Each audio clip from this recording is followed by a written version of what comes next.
Good morning, good afternoon, good evening, depending on the place of the world you are today. Well, welcome to another chapter of Coffee with Kavanah. Today I flew to Washington, D.C. And why? Because I have a great guest, Meredith Jacobs from Jewish Women International. And she keeps on going with the work of women and girls safe, financially secure, and empowered to life. So, welcome to the show. And Meredith, thank you very much for being here. And before we start, in one sentence, what is your mission today? And why now? Well, JWI is almost 128 years old. And I know we don't look a day over 40. We were originally B'nai B'rith women.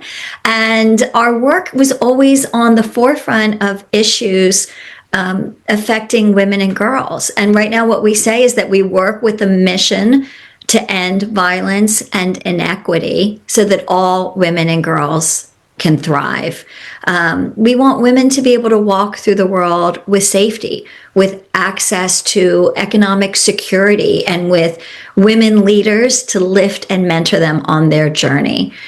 Why now? Because, oh my gosh, I think women are the canary in the coal mine. We see what happened, unfortunately, October 7th, the sexual violence that occurred, and the world being silent, the world spreading disinformation and denial, really dehumanizing the Israeli and Jewish women. And I think that there are ripple effects to that message. So I think why now? It's more important than ever that we are there to support women and girls. Wow. Yeah, it's very important, especially after October 7th. And let me go to another one, because how do your three pillars, because you have three pillars: ending violence, economic security, and leadership, reinforce each other in the practice? What is a day to day? So we see all three buckets as somebody described it to me recently, as strands of a braid. They all intersect and are woven together. We know that 99% of victims of domestic violence are victims of financial abuse. It's a way, unfortunately, that perpetrators of violence keep their victims under their control. If you don't have access to money, you can't leave a dangerous relationship. You can't support yourself or your children.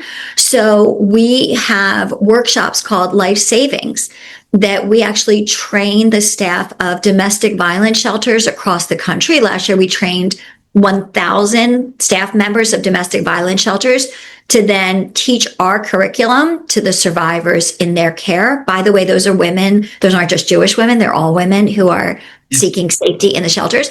But we also work with young women who are in the beginning of their careers, and we call that financial fitness. And we make sure that they feel confident and competent, and that they control their money in their life. Because if you own your money, you own your future.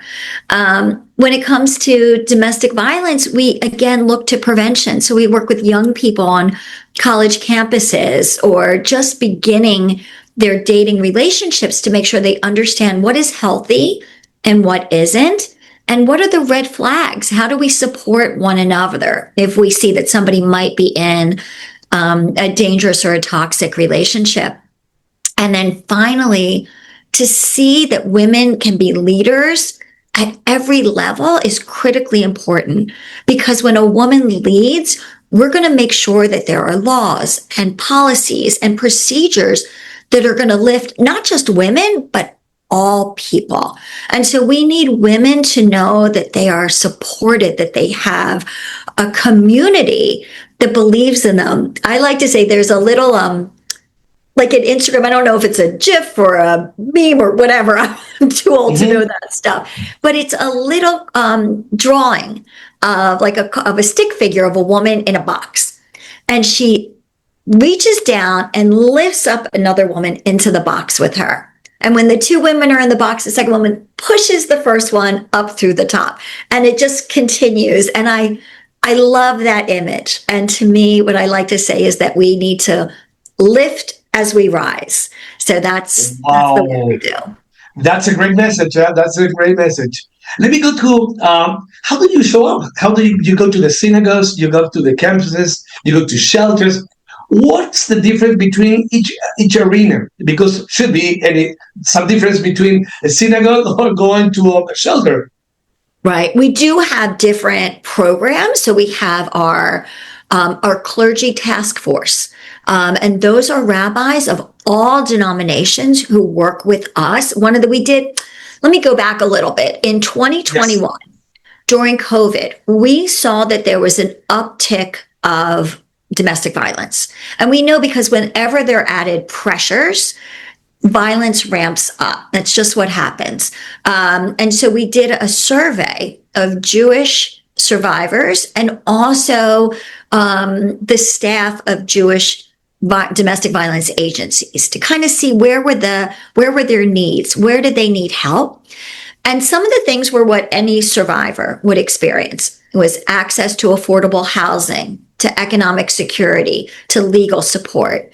But then Jewish survivors shared that they felt that their rabbis and their cantors, their clergy, needed to better understand where they were going through. Unfortunately, too often they're given the message like, shalom bayit, like go home, make peace with your husband. And they needed to know how to respond if a survivor disclosed, but also who to go to for help, how to create an environment where a survivor would feel safe coming to their rabbi for help. The other thing we heard was that they didn't really feel supported by their Jewish community, that the community really didn't know how to respond or what it meant. So we created a couple different programs. One is our clergy task force, where the clergy write sermon prompts to help. We see if a rabbi during a sermon on a Shabbat talks about domestic violence somehow, survivors will come forward to him and ask for help. Like it just kind of opens the door to say, we see you, we're here, we understand. We now also created a program called Here For You, where we go to JCCs and day schools and Jewish organizations in a community, and we do training for their teachers, their camp team, their security teams on what does it mean to survive domestic violence? How does this show up in their children who are living perhaps in violent homes? How do you create safety protocols if the perpetrator is also a member of your community? And we call that Here For You. And that has been an amazing program. We're in 19 states across the US. In one community, they identified a family that needed help and they gave them free camp and transportation so the children could get out of the home. Another community actually used our training to identify a case of elder abuse.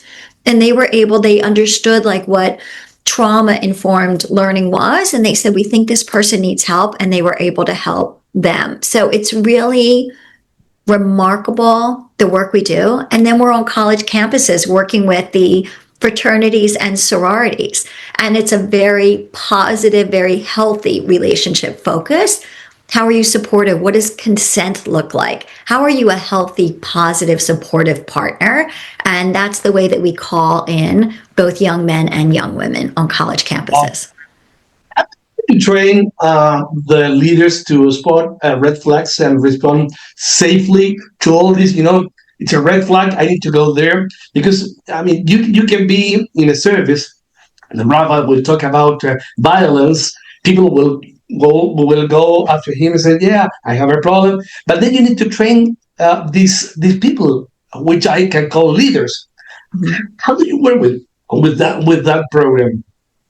Well, we had a program called Men as Allies, where we worked with men who were leaders of either senior staff of organizations or lay leaders. They were volunteers. We talked to them, and it was eye opening. Some of the men, one man we heard went home and said to his wife, "Do you know that men talk over women at meetings?" And she just like laughed, like things that they weren't aware of because they never thought what it must be like. Another actually led his federation and did a salary scan of all their staff to see were there any gender imbalances and made corrections.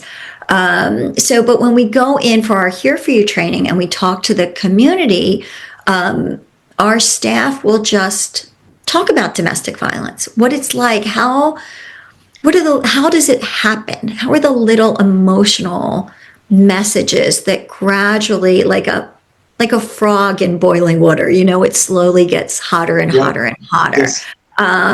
What does that look like? What are the red flags of you see someone withdrawing from their friends, being isolated, maybe not having access to money, maybe not going out, maybe hiding signs of, it's not always physical abuse where you would see scars, but just like, what are some things that maybe show that she's not safe? And then how do you reach out to say in a way that, again, that's safe? You can't, if her abuser is home, you can't call on the phone and be like, "Hey, do you need to talk?" Like, he could be monitoring. It's why, we need to have like a little safety button on our website. So if we're working with a survivor, we have a program. I feel like I'm all over the place talking about all our work. We have a program called Restart where we work with survivors on emotional and job readiness. So if a survivor has been told that she's too stupid to handle money, or too incompetent to have a job, or somehow like has been just emotionally abused, and again, that's a way of keeping her under control. Our staff works with the survivors to lift them up, to help bring confidence, as well as provide that financial training. We'll do things like, how do you negotiate for a salary? How do you go for that job that you feel you don't deserve, but actually you do? But even when we do those programs, we have a little escape button on the website. So God forbid the abuser walks in, they can very quickly hit the button and it goes to, I don't know, Amazon or something innocuous. So he doesn't say, "What are you doing?" The time when a survivor wants to leave the relationship is the most dangerous time. That's when it's most likely that a woman will be killed. So we have to be very, very careful. We have to make sure that we're connecting them with resources in their communities to help them. Practices. I'm amazed. I'm really amazed because I didn't think that you were going so deep in this type of relationship with abusers, and also with the women being abused. What other practices can save lives? Such an interesting question. I think, what other practices? I'm trying to, you mean just a regular person seeing, I think first of all, I think if you are in a relationship that doesn't feel good, you need to listen to that feeling inside. You need to trust yourself. If you're just in an early relationship and you're saying, he's giving me messages or she's giving me messages that are insulting and feel bad, like, trust yourself, trust your gut. You deserve more. You deserve to be loved and supported for everything you are, good and bad. If someone is slowly stopping you from having access to money, get out. Like, that's a dangerous sign. Don't sign papers, because it's another way of financial abusing, is to like destroy the credit of the woman. So they'll say you have to sign, and then he won't pay. Like, don't sign anything you don't read and understand. Just be supportive. Have friends who you trust, have resources, and if you're a friend and you're worried, reach out and say, can I help? Is there something you need? Well, talking about economics, long-term safety requires financial stability, right? Let's talk about how Jewish Women International moves survivors from crisis, because they can go deep, deep, deep, deep, to control with really good coaching. Because we need to move from the really low, and let's go back and train them and teach them how they need to go to the first financial steps in order to go ahead. Right. What we do, and again, this is so sorry, my dog was under my desk. My dog Bobka. My dog is outside, so it's okay. I understand. Pulled the cord from my computer. So we don't work directly with the survivors on the financial education. What we do is we have a 6-part workshop series that we created. It's called Life Savings, and it has videos, it has workbooks, it has facilitators guides. And what our staff does is then trains. We'll do a monthly boot camp that's online. Anyone can sign up for it, and my staffer will teach how to deliver the program to, let's say it's somebody who works in a shelter. So the women who are living in the shelter can then get our curriculum and training. So that's what we do. What's different about what we do, it's not like if you were to get regular financial education from like a bank or something that's like, here's how to make a budget, and here's how to save for that dream vacation and what else. It's totally different. And a lot, again, is the dealing with the emotional abuse and trauma. How do you talk to someone about keeping a budget when she has been told that she is incompetent and stupid and has fears and anxieties around the money? So what we do is we recognize, it's called being trauma informed and survivor centered. It means we teach with the perspective of what the student, in this case the survivor, has experienced. How is she coming into this work? How do we need to teach her so that she can feel comfortable hearing and feel comfortable taking the next steps? A lot of time the credit has been destroyed, which really holds them back, because if there's a woman who wants to, needs to take out a loan for a car, for a home, for education, a bank will say, but you have no collateral and you have no credit.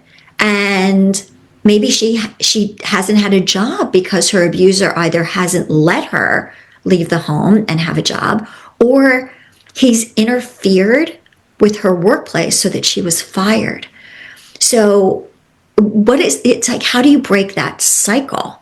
So there are things called secured credit cards that she could get. Maybe starts with $100, and she'll spend $10 and then pay it back, so that it's slowly rebuilding the credit. One of the things that we try and do is really also look at legislation. What's the advocacy that we can do that will change laws that will support survivors of domestic violence? What are things that we can do that will help give access to financial supports? Like, what are things that we can do that are the challenges survivors face that we can help to lift so that they can move forward safely and securely? And I have another question. Do you have any partnerships with, let's say, banks or legal aid that can amplify the impact of all these measures that you are taking care with these women? We don't. That's a great idea. It's something we've looked into. There are some, because of the work we've done, there are actually there's some Jewish domestic violence agencies. That does not mean that they only serve Jewish women, but it means they were kind of created within a Jewish community with support from Jewish donors, but they also know how to uniquely support Jewish survivors. So whether that means they have kosher food or they understand, we do a lot of work at JWI around how to work with faith communities around domestic violence. And so when does abuse happen around the holidays, or when are women victims prevented from engaging in different religious traditions, and like how are there some nuances? So I say all of this because there's a Hebrew Free Loan Society in the United States that some of them are now starting to understand financial abuse and domestic violence, are now starting to understand when a survivor might be coming forward to them, and they're partnering with some of those Jewish domestic violence agencies so that those Jewish survivors can have access to some loans so that they can maybe get a security deposit on an apartment, or they can maybe do things that will help them move forward. So it's the local domestic violence agencies, or DV agencies, who are working directly with the survivors. What JWI does is kind of do the things that those agencies who are day-to-day working with survivors don't have the time to do, whether that's creating these kind of training programs or initiatives that provide community support and awareness, or going to Capitol Hill and advocating for laws that are going to support. So that's the difference in the work that we do. We're not day-to-day. We have one small program, that one I talked about earlier, Restart, that does the emotional and job readiness, very, very small. And we will go to agencies and say, do you have a group of survivors you'd like us to work with? And sometimes those aren't necessarily shelters that we're working with, but maybe organizations who work with populations that may also have survivors. Like there's a group that works with women who are aganot, who their husbands, it's ultra Orthodox. The husbands would not give them a religious divorce, a get. They're chained to him. And so there's an organization called ORA that works with them. And a lot of those women, of course, are victims of abuse. So we will partner with ORA and say, the women you're working with, we will help provide this other training. Or in some cases, there's a group called Footsteps that works with people fleeing the ultra-Orthodox community. Sometimes they're leaving because of abuse. And again, I don't want to say like abuse happens in all of our denominations throughout all. It is not. Some people think that it's more in the Orthodox community. That's not true. That's a terrible, terrible myth. But this is an organization that helps people who are leaving that community. And in some cases, they also have survivors, and will work with them. You are in the US, you are East Coast, West Coast, Midwest, everywhere. How do you cultivate belonging and leadership across all these different cities around the US and different backgrounds? Because shouldn't be the same thing, the same case, the same way you approach in, let's say, in LA, that you are doing things in New York, or you're going, let's say, to Chicago. Different way, different mentalities. I love our leadership program. So what happened was, about 15 years ago, one of our staff who was in her 20s said, the work JWI does, my friends really care about. They really care about this work. How do we bring my friends? And again, these are young women in their 20s, just in the beginning of their careers. And every year in December, JWI honors 10 extraordinary women who just happen to be Jewish. And these are women who work in a diversity of fields. They could be on Wall Street. They could be television executives. They could be nonprofit leaders. They can be entrepreneurs. They just happen to be Jewish. And it's a celebration of Jewish women's leadership. So when our young staffer said, how do we do something with my friends? We thought, well, what if we created opportunities for these young women just beginning their careers to hear from and learn from highly accomplished Jewish women? What is that intergenerational mentorship like? So what started with 30 young women in Washington, D.C. has grown to now 10 cities across the U.S. And actually, for a couple of years, we had some networks in Israel that were amazing. And every city, as you said, kind of has its own personality. Maybe the young women in D.C., because it's Washington, D.C., are more interested in politics, or maybe they work in nonprofit or organizations that kind of work with the government. In L.A., it's a different vibe. In Denver, in Chicago. But at the heart, these are all young women who truly care. And we asked Brandeis University a couple of years ago to do a study of who are the young women coming to us. And they learned that they are young women who see themselves as leaders. These are the young women when they were in high school, were on their student councils, and they were presidents of their sororities in college, and they're just ambitious, wonderful, highly accomplished young women that by and large, they have master's degrees. So they are pursuing high levels of education, that they deeply care about the Jewish community. And after October 7th, they said to us, what does JWI stand on Israel? And we said, we stand with Israel. And then when we launched our I Believe Israeli Women global movement in partnership with the Seed the Dream Foundation, that again was a signal that we were a place that young women who were pro-Israel could come and just be themselves and just breathe. What we learned was that a lot of the young women who, again, were pro-Israel were facing anti-Semitism in their workplaces, had lost entire friend groups. One young woman I was talking to just last week who lives in Canada said to me she was wearing her Magen David, walking down the street, and someone came up to her and said, how can you wear that? It's a Nazi symbol. One of our young women, so here in DC, we're very close with the Embassy of Israel. We do every year, for years, we would do work on International Women's Day, and we would talk about, women leaders. This was all before October 7th. And a young woman had just started whose role it was to work with the local organizations. And she asked to meet me for coffee. And here this beautiful young woman with red hair walked in. She's the same age as my son. And so we started talking, and I said to her, tell me about yourself. And she had just graduated from her master's degree program at American University. She studied environmentalism.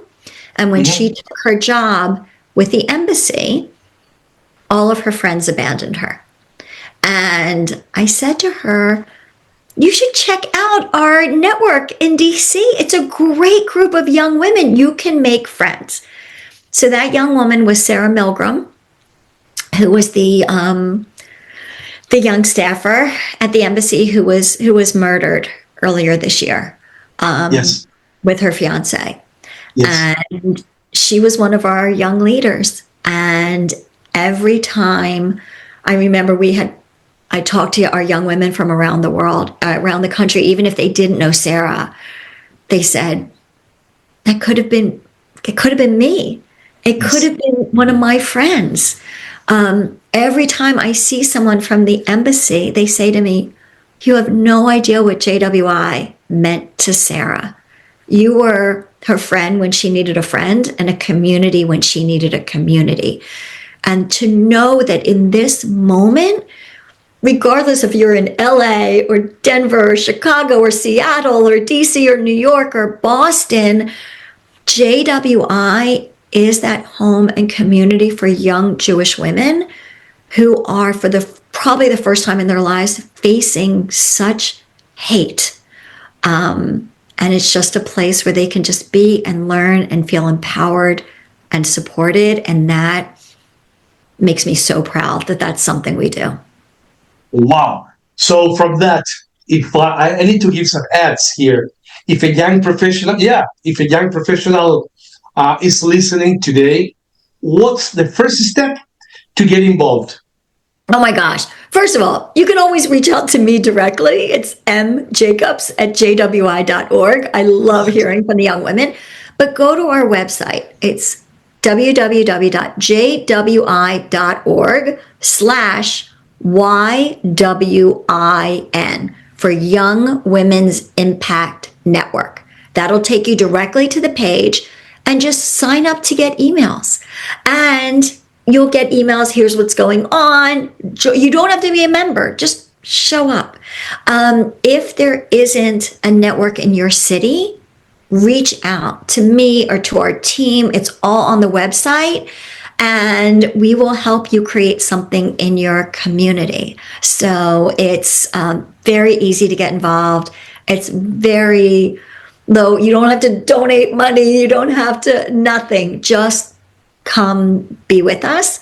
And if you want to lead and help be one of the young leaders in our community who serves on a little board, we'd welcome you and would love your ideas and leadership.